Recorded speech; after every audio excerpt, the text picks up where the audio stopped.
सुबह उठकर वनजाक्षी देखती है कि जहाँ पिछली रात को एक छोटा सा पौधा था, वो अगले दिन एक बड़ा 6 फुट वाला पेड़ बन चुका था।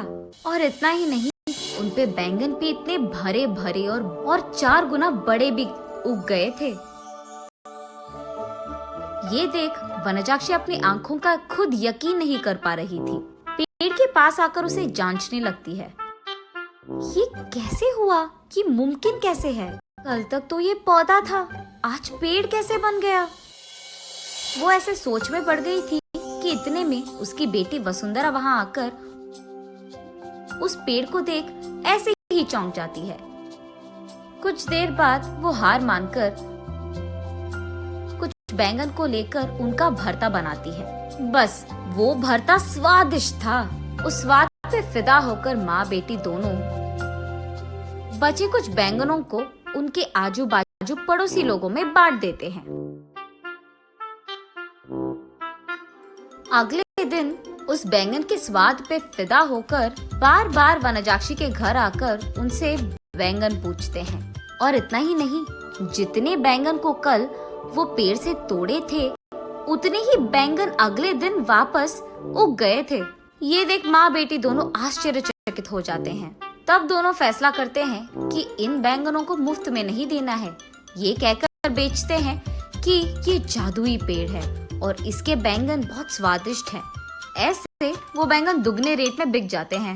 कुछ ही दिनों में इन स्वादिष्ट बैंगनों के बारे में और वो बड़ा सा बैंगन के पेड़ के बारे में इधर उधर बात फैलकर आजू बाजू पड़ोसी शहर तक पहुंच जाता है। इसलिए हर रोज सुबह शुरू होते ही पेड़ में भर के बैंगन उगते थे और उनके लिए लोगों की लाइन लग जाती थी सुबह सुबह, और वो भी वनजाक्षी के घर के बाहर। वनजाक्षी का पैसों का डिब्बा हर रोज पैसों से भर जाता था और ये बहुत साधारण सी चीज होती थी।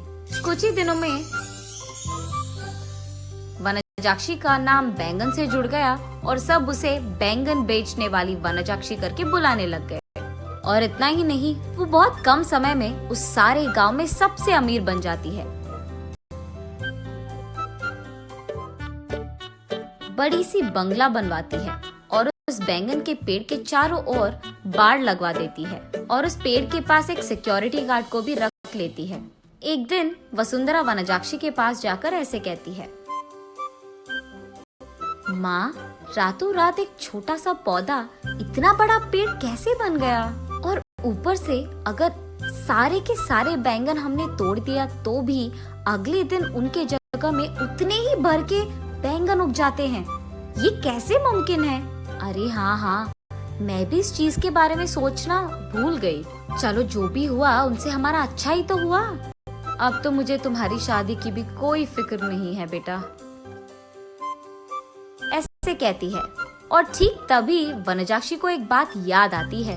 उस समय में जब भी वनजाक्षी के लिए रिश्ते लाते थे तो कुछ भी सेट नहीं होता था।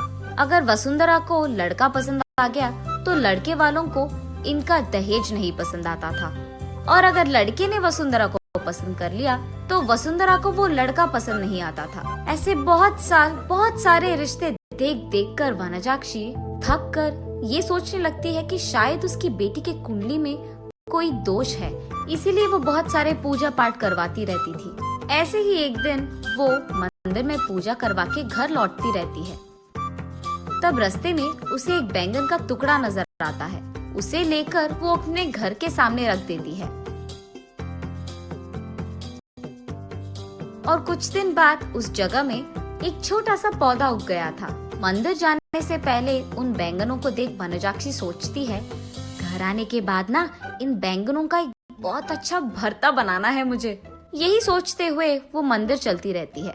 रास्ते में वो ऐसे सोचती है, अगर कोई वो बैंगन को लेके गया तो वो फैसला करती है कि जल्दी जल्दी वो मंदिर जाकर भगवान की प्रार्थना करके बाहर आ जाएगी। वापस आते वक्त उसे रास्ते में एक साधु नजर आते हैं। उनके पास जाकर वो ऐसे पूछती है, स्वामी, मैं मेरी बेटी की शादी करवाने के लिए बहुत कोशिश कर रही हूँ, लेकिन नहीं हो रहा है।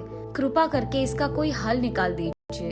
ठीक है, उस जगह पे बैठकर अपनी पूरी मन से प्रार्थना करो, ऐसे कहते हैं साधु। तब वनजाक्षी उस साधु के सामने बैठकर इसी डर में पड़ी रहती है कि कहीं कोई उस बैंगन को चुरा ना ले। हे भगवान, मेरे घर जाने तक उन बैंगनों को संभाल के रखना, किसी को उसे चुराना नहीं है। इसका प्रार्थना करके वो उठकर साधु के पास जाकर आशीर्वाद दीजिए स्वामी, ऐसे कहती है। तब साधु कहते हैं, जो प्रार्थना तुमने अपने मन से, पूरे मन से किया है, तुम्हें वो हासिल होगा, और वो भी दुगने में। जाओ बेटी। तब जाकर वनजाक्षी को समझ आता है कि हुआ क्या था, और वो वसुंधरा को ये सब समझा देती है। तो तुमने मेरे शादी के बारे में नहीं, बैंगन के बारे में प्रार्थना किया था। हाँ, तुम भी ना, ये कहकर हंस लेती है। चलो जो भी हुआ, हमारा तो भला ही हुआ ना बेटी। इस बैंगन के पेड़ के वजह से हम अमीर बन गए हैं, और कल ही तुम्हारा स्वयंवर है, तैयार हो जाओ। ये कहकर आजू बाजू पड़ोस के सारे गांव में डंडोरा पिटवाती है कि उससे भी अमीर लोग उसकी बेटी से शादी करने के लिए स्वयंवर आ जाए। तब तक बैंगन बेचने वाली वनजाक्षी तो बहुत प्रसिद्ध थी, और उस घर के जादुई बैंगन का पेड़ भी। इसीलिए उससे रिश्ता पक्का करने के लिए बहुत सारे अमीर लोग लाइन में लग गए थे। उनमें से अमीर और अच्छा दिखने वाले एक आदमी से वनजाक्षी अपनी बेटी वसुंधरा की शादी करवा लेती है। कुछ दिन बाद जब उसके सारे जिम्मेदारियां खत्म हो गई थी, वनजाक्षी उस बैंगन के पेड़ के पास बैठकर ऐसे सोचने लगती है, उस दिन मुझे इस बैंगन के बारे में काश कुछ सोने का ख्याल आया होता। बैंगन के बदले में सोना दुगने में मिल जाता था, तब मैं और अमीर बन जाती थी। हाँ।